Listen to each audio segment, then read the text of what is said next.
এই যে আমি মানুহৰ হৃদয় জয় কৰিব পাৰিছো এয়া আমাৰ গৌৰৱ আনন্দ। দুৰ্গা মন্দিৰ নিয়াকে এটা বেটিক চিন্তা কৰে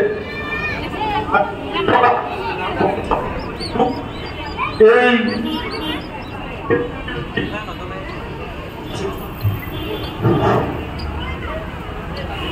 আমাৰ নিৰ্মাণ কাৰ্য আৰম্ভ হোৱাৰ আগমুহূৰ্তত আমাৰ হাতত 10 লাখ টকা আছিলে।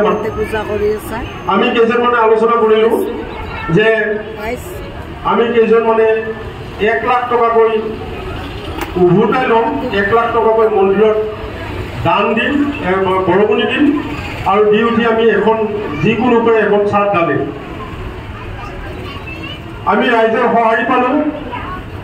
আমাৰ বাবে ভাল খবৰ যে আমি আমাৰ এই গুৱাহাটী চহৰৰ বাহিৰেও শিৱসাগৰ, নলবাৰী, দৰং জিলা, গোৱালপাৰা, বৰপেটা, শোণিতপুৰ এইবিলাক ঠাইৰ পৰাও আমি কেইজনমান ব্যক্তিৰ পৰা 1 লাখ টকাকৈ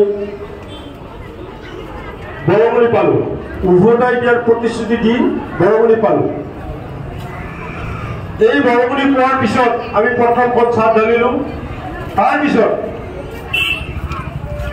আমি যোৱা দুৰ্গা পূজাৰ পিছে পিছে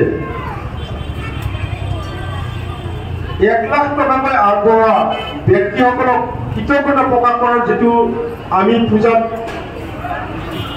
কাৰ্যসূচী ৰাখিছিলো, ডিমাকুছিৰ এগৰাকী